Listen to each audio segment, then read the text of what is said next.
Amis du jour, chalutations. Pour les petits nouveaux, moi c'est Sekhmet et je vous souhaite la bienvenue dans mon podcast littéraire. Dans mon émission, je vais tenter 3 fois par semaine de vous donner envie de découvrir des livres de tout poil, récents et moins récents. Alors, si ça vous tente, c'est par ici la suite. Aujourd'hui, je vais vous présenter La papeterie de Tsubaki de Ogawa Ito, publiée aux éditions Piquier. Dans ce roman, nous allons partir pour le Japon, à Kamakura, dans la préfecture Kanagawa. Dans ce quartier proche de Tokyo, nous allons y rencontrer la gérante de la papeterie Tsubaki, Atoko Amemiya, 25 ans révolus. Atoko, qui signifie l'enfant des pigeons, a reçu son prénom de l'aîné en raison du sanctuaire Tsurugaoka Hachimangu, dont le caractère chinois Hachi représente 2 pigeons serrés l'un contre l'autre. Tout le monde l'a surnommé donc Popo, comme le font les enfants pour les pigeons.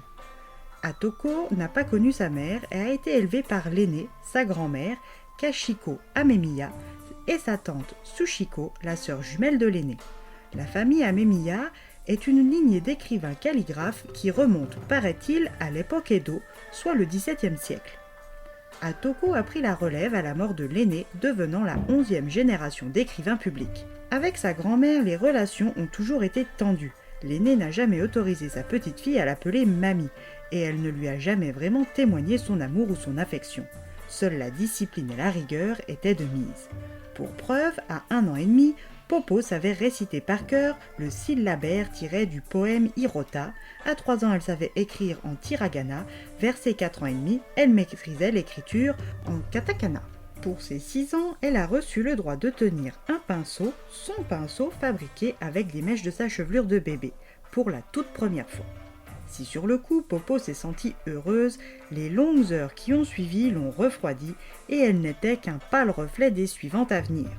À partir de ce 6 juin, et ce tous les jours de la semaine, Atoko s'entraînait à la calligraphie 1 heure après l'école jusqu'à sa 2e année de primaire, 1h30 jusqu'à sa 4e année, puis 2 heures jusqu'à la 6e année, et toujours sous l'étroite surveillance de l'aîné.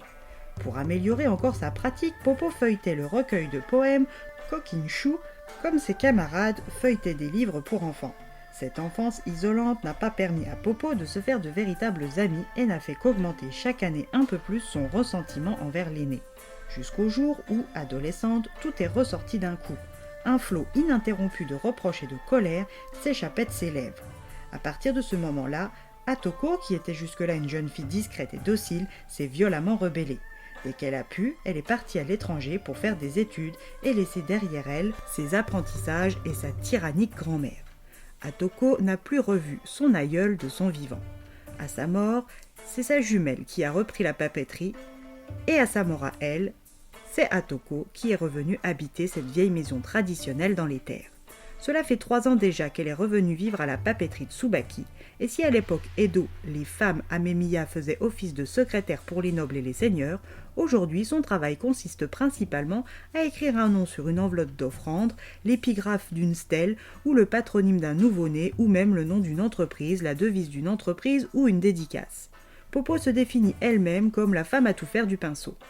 La papeterie ouvre dès 9h30 et vit principalement grâce aux achats de fournitures des écoliers. Sa première cliente est Madame Poisson, la poissonnière du quartier que Popo connaît depuis toujours. Elle a besoin d'elle pour la rédaction et l'envoi de ses traditionnelles cartes de vœux estivales pour la poissonnerie ou au fuku. Après un bon repas, Popo a sorti son écritoire orné d'un pigeon en nacre cassé, a sorti les 4 trésors du lettré, à savoir une pierre à encre, un bâton d'encre, des pinceaux et du papier, et s'est attelée à sa tâche, certes simple, mais au vu du nombre fastidieuse. Sa voisine et amie, Madame Barbara, une belle mamie dynamique et élégante, ne manque jamais de prendre de ses nouvelles ou de lui proposer des sorties. Pour Atoko, qui a l'habitude de sa vie de calligraphe recluse, c'est un bol d'air frais. Elle, qui ne s'était pas entendue avec sa grand-mère, est contente de sa relation amicale avec sa voisine. Sa 2e cliente est Madame Kalpi, et elle souhaite une lettre de condoléances pour Monsieur Gonosuke, le cher compagnon des Tsunada. S'étant blessée à la cheville, elle ne peut se rendre en personne à l'hommage et a donc besoin des services d'écrivain public de Popo. Peu de temps après, c'est la petite fille de Madame Calpis qui vient lui rendre visite et lui demander d'écrire un billet doux à son enseignant. L'aîné avait à l'époque écrit un billet doux pour sa mamie, lui ayant permis de conquérir le cœur de celui qui était aujourd'hui son grand-père. La petite poupée Kokeshi espérait le même dénouement heureux. Après ce duo, elle a reçu une demande inhabituelle de la part d'un client. Il voulait envoyer une lettre annonçant son divorce à toutes les personnes ayant béni son union avec celle qui était maintenant son ex-femme. Bien qu'atypique, Atoko a accepté la commande. En dehors de sa papeterie, Popo a fait, par l'entremise de Madame Barbara, la rencontre de Panty, la maîtresse de l'école primaire proche de la papeterie, du baron, un homme d'un certain âge à la langue bien pendue et au langage plutôt fleuri, ainsi qu'au duo père-fille Morikage. Dans son travail, elle va faire face à des demandes originales pour sa profession, comme une lettre de rupture ou une lettre d'adieu. Elle va aussi découvrir des choses sur l'aîné qu'elle ignorait totalement et qui vont peut-être l'aider à faire la paix avec son passé houleux avec sa grand-mère. Au fil des saisons, venez découvrir les personnages qui franchissent le seuil de la papeterie de Tsubaki et ceux qui font partie des murs.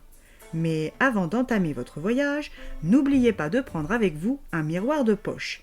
Il vous sera bien utile, croyez-moi.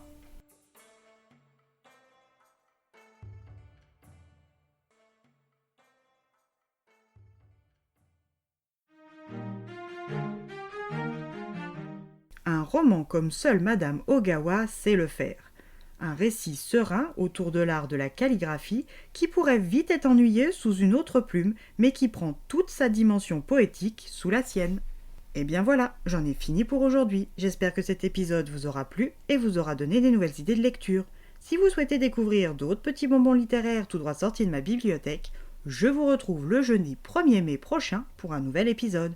Et si d'ici là je vous manque de trop, vous connaissez le chemin sur Instagram, @leslectures de Sekhmet. Sur ce, chalut les amis et à la prochaine.